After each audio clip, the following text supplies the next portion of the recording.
कुठल्याच नात्यात नसेल एवढी ओढ आहे, म्हणूनच तर बहीण भावाचं नातं इतकं गोड आहे. तर बघू शकता आतून एकदम मऊसूत आणि मस्त असे पांढरे शुभ्र आपले नारळी पौर्णिमेनिमित्त किंवा रक्षाबंधन निमित्त इथं आपण नारळाचे लाडू बनवतोय.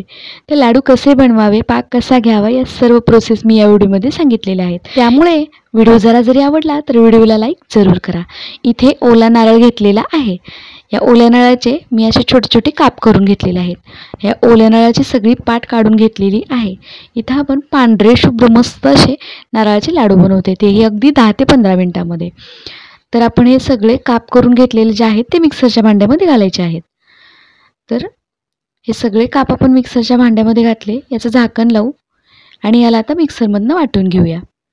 तर बघू शकता मस्त असं याचं मिक्सरमध्ये वाटण करून घेतलेलं आहे मी. तर खोबरं इथं मी वाटून घेतलेलं आहे बघा. मस्त छान असं एकसारखं बारीक झालेलं आहे बघा. अगदी 10 ते 15 मिनिटांमध्ये मस्त असा आपल्या भाऊरायासाठी इथं आपण रक्षाबंधन स्पेशल मिठाई बनवतोय. इथं कढई घेतली, कढईमध्ये 1 चमचा तूप घातलं आणि नंतर यामध्ये आपण तयार करून घेतलेला मिक्सरमधून किस जो आहे तो किस या कढईमध्ये ओतला. आता ही कढई जी आहे ती आपण गॅसवरती ठेवायची आहे. तर कढई गॅसवरती ठेवली आणि गॅसची फ्लेम लोच ठेवायची आहे. कढई हलकीशी गरम झाली की आपण जे खोबरं या कढईमध्ये घातलेलं आहे त्याला हलकंसं 1-2 मिनिटासाठी परतून घ्यायचं आहे. याचा कलर तर चेंज करायचा नाही आहे, पण याला हलकंसं गरम करून घ्यायचं आहे. बघू शकता 1-2 मिनिटासाठी मी याला परतून घेत आहे. याचा कलर अजिबात चेंज करायचा नाही, कारण पांढरे शुभ्र लाडू आपण नारळाचे बनवतोय, त्यामुळे पांढरेच लाडू ते खूप छान दिसत आहेत आणि खायला पण खूप मस्त लागत आहेत. कलर जर बदलला तर लाडवाचा उग्र वास येऊ शकतो. त्यामुळे इथे आपण या खोबऱ्याचा जो आहे तो किसाचा कलर बदलू द्यायचा नाही. 1-2 मिनिटं परतून झाल्यानंतर इथे मी 1 वाटी साखर घातली. ज्या वाटीनं मी 2 वाट्या खोबऱ्याचा किस मोजून घेतला होता त्याच वाटीने इथे मी 1 वाटी साखर वापरली. साखर तुम्ही तुमच्या आवडीप्रमाणे ॲड करायची आहे. मी दिलेले इथं प्रमाण परफेक्ट आहे. डिस्क्रिप्शन बॉक्सचं सुद्धा नक्कीच चेक करा, त्यामध्ये सुद्धा सगळं प्रमाण परफेक्ट देते मी. तर इथे आपण अर्धी वाटी मलाईसहित दूध घातलेलं आहे. साखर आणि दूध व्यवस्थित असं या खोबऱ्यामध्ये मिक्स करून घेऊया.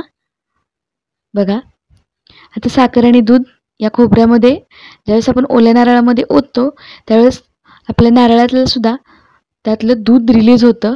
त्यामुळे याला 10 ते 15 मिनटं मीडियम टू लो हीटवर मस्त असं पूर्ण याचं मॉइश्चराइज आटवून घ्यायचं आहे. म्हणजेच हे सारण जे आहे ते घट्ट होईपर्यंत परतून घ्यायचं आहे. बघा 15 ते 20 मिनटं लागतात याला घट्ट होण्यासाठी, पण जास्तही घट्ट करायचं नाही आहे. बघू शकता इथं 10-15 मिनटानंतर इथं मी चेक करते सारण हलकंसं घट्ट झालं आहे, म्हणून मी हातावरती थोडंसं तूप लावलं आणि थोडंसं त्या सारणाला थंड करून घेतलं आणि बघितलं की आपले लाडू वळण्यासाठी आपलं हे सारण तयार झालं आहे का नाही ते. तर इथे बघू शकता हलकीशी कढई सोडायला लागलेलं आहे सारण. म्हणजे आपल्याला जर वड्या पाडायच्या असतील तर पूर्ण कढई सोडेपर्यंत हे सारण जेव्हा गोळा घट्ट होत नाही, पूर्ण कढई सोडेपर्यंत या सारणाला आपण हलवत राहायचं आहे. तर इथं मी सारण थोडंसं सैलसर ठेवलेलं आहे. सैलसर कसं ओळखायचं तर हातावरती गोळा घेऊन बघायचा. ज्यावेळेस आपलं मिश्रण कढई सोडायला लागेल त्यावेळेस आपण हातावरती गोळे चेक करत राहायचं. ज्यावेळेस आपले लाडू वळल्यासारखे येतात त्यावेळेस आपलं गॅस बंद करून हे सारण आपलं थंड करून घ्यायचं. इथं मी अर्धा तास सारण थंड करून घेतलेलं आहे. आता मस्त असे मऊसूत इथे लाडू बनवायचे आहेत, त्यामुळे हलकंसं मिश्रण सैलसरच ठेवायचं, जास्त घट्ट करायचं नाही कारण लाडू हे कडक होतील. तर इथे आपण सगळे लाडू वळून घेऊया. बघा मस्त असे पांढरे शुभ्र नारळी पौर्णिमेनिमित्त इथं 5 मिनिटात लाडू कसे बनवायचे ती पद्धत शेअर केलेली आहे मी तुमच्यासोबत. बघा मस्त असा पांढरा शुभ्र लाडू मी बनवलेला आहे. खूप छान लागतो, खूप टेस्टी होतो. इथं मी वेलची पूड वगैरे काही घातलेलं नाही आहे. तुम्हाला वेलची पूड ड्रायफ्रूट्स वापरायचे असतील तर नक्कीच वापरू शकता. तर इथं आपला एक लाडू तयार झालेला आहे आणि बाकीचे सुद्धा लाडू इथं तयार करून घेऊया. बघा मस्त असे भन्नाट इथे नारळी पौर्णिमेनिमित्त 10 ते 15 मिनिटात तयार होणारे नारळाचे लाडू तयार झालेले आहेत. अगदी मस्त असं टेक्स्चर आलेलं आहे. सगळे लाडू आतून सुद्धा मऊसूत झालेले आहेत. बघा फक्त रक्षाबंधनलाच नाही पण एरवी सुद्धा तुम्ही 10 ते 15 मिनिटांमध्ये नारळाचे लाडू बनवू शकता. तर मंडळी मी आज तुमच्यासोबत नारळी पौर्णिमा आणि रक्षाबंधन निमित्त इथं आज नारळाचे लाडू एकदम झटपट कसे बनवायचे ते शेअर केलेलं आहे. माझी रेसिपी कशी वाटली कमेंट करून नक्की सांगा. आणि हो, चॅनलवर नवीन आहात तर व्हिडिओला लाईक, शेअर आणि चॅनलला सबस्क्राईब करा. चला मंडळी, पुन्हा भेटूया अशाच एका छानशा साध्या सोप्या रेसिपीसोबत. तोपर्यंत मस्त खावा आणि मजेत राहावा. व्हिडिओ पाहिल्याबद्दल धन्यवाद.